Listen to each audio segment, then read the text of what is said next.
যখন আল্লাহ শেষ আসমানে আসেন শেষ রাত্রিতে, তখন কি আরশ খালি হয়ে থাকে না? উত্তর বলেন, উত্তর বলেন, উত্তর বলেন। থাকে? খালি হয়? উত্তর দিন, উত্তর দেন, দলিল সহ উত্তর দিতে হবে।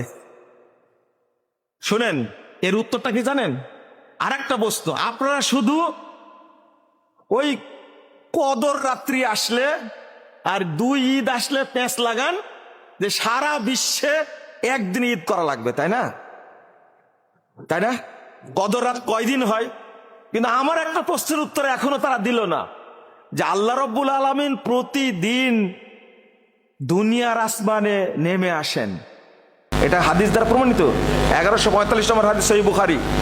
আপনি উত্তর দেন তো, পৃথিবীর পুরো টাইমটাই কোথাও না কোথাও শেষ রাত্রি, তাই না? তা আল্লাহ আরশে যান কখন? সময় নাই আল্লাহর। আপনি তো শুধু কদর রাত বছর কয়বার হয়? কয়বার হয়? একবার। এটা নিয়ে এত মতলব করছে, আর প্রতিদিন যেটা ঘটছে এর উত্তরটা দেন। এর উত্তরটা কি বলেন তো? আরে এখন বাংলাদেশে রাত 3টা, তারও 3 ঘন্টা আগে কোথায় ছিল? জাপানে। একটু পরে আবার সৌদি আরবে হবে, একটু পরে কোথায় হবে? লন্ডনে হবে, এরপরে আমেরিকায় হবে। তো সব সময় তো রাত 3টা হচ্ছে, তা আল্লাহ আরশে যান কখন? হ্যাঁ হ্যাঁ, এই পরিচিত মানুষ আপনি, কিন্তু হ্যাঁ, যে কথা বললেন এই কথাগুলো এলেম দিয়ে বললেন। আল্লাহ আরো সাথে করে নিয়ে যায় তাই বলছেন? না না না না না, এটা আকীদার বিষয়। আমি বলছি যুক্তি না, আকীদার বিষয় বলছি। আপনি এই মর্মে কোনো নস দেখাতে পারবেন বা কারো কাছে শুনেছেন এটা? না, উত্তর হলো না। কিন্তু এই জন্যই বলছি, জ্ঞান দ্বারা আকীদার কোনো বিষয় আলোচনা করা যাবে না। এর উত্তরটা কি? কামা ইয়ালিকু বিজালালি, আল্লাহ যেভাবে তার জন্য যেটা সুন্দর তিনি সেইভাবে আসেন। আপনি সব বিষয়ে প্রশ্ন করতে পারেন না। যেমন আমি মাঝে মাঝে প্রশ্ন যেটা বেশি করে তাদেরকে প্রশ্ন করি যে আপনি বাপের সন্তান না মায়ের সন্তান?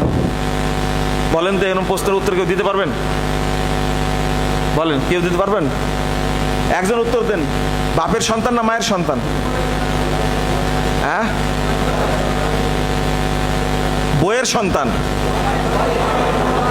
কি বলছে? উত্তরটা কি হলো? উভয়েরই, তাই না? আর আমি প্রশ্ন করেছি বাপের সন্তান না মায়ের সন্তান, বলছে উভয়ের সন্তান। হলো তাই উত্তর? ও, প্রশ্নই হয়নি, তাই না? হ্যাঁ,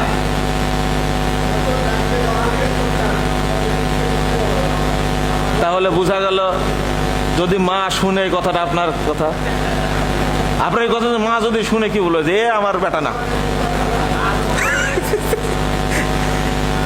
এটা প্রশ্ন। আচ্ছা ঠিক আছে, আপনি আহলে হাদিস না মুসলমান সেটা বলেন আগে। আপনি আহলে হাদিস না মুসলমান? এই উত্তর দিতে পারছেন না, এত সহজ উত্তর। বসেন বসেন বসেন। আপনারা কি বুঝতে পারছেন? প্রশ্ন করলেই উত্তর পাওয়া যায় না। প্রশ্ন মানুষ করতেই পারে।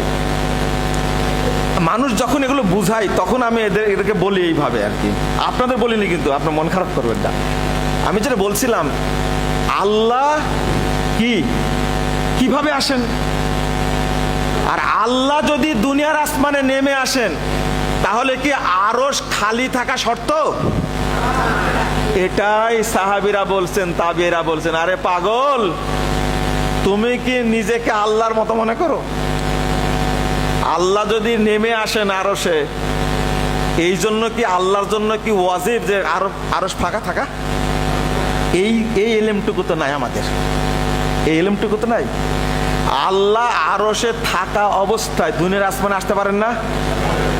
ও আপনি পারবেন না, কিন্তু আল্লাহ পারবেন না? এটা হলো উত্তর, এইটা হলো উত্তর। তা আল্লাহর ক্ষেত্রে এই সমস্ত কথা বলা যাবে না। তাহলে কান না থাকলে কেমনে শুনেন, এটা আল্লাহর ক্ষেত্রে কি বলা যাবে? এই তো সোজা আকীদা হলো কানের কথা কোরআন হাদিসে আসেনি, আমরা বলবো না। তবে আল্লাহ শুনেন, হাদিসে এসেছে আমরা বলবো, কোরআনে এসেছে আমরা বলবো। ঠিক আছে, এটা আকীদা। অনেক আকীদার প্রশ্নের উত্তর আপনি দিতে পারবেন না। এটা কে জানেন? আল্লাহ জানেন। আমি কিভাবে জানবো? অনেক ক্ষেত্রে আমি এগুলো একটু মানুষকে বোঝানোর জন্য প্যাঁচের মধ্যে ফেলে দিই যে আপনি একটু গবেষণা করেন।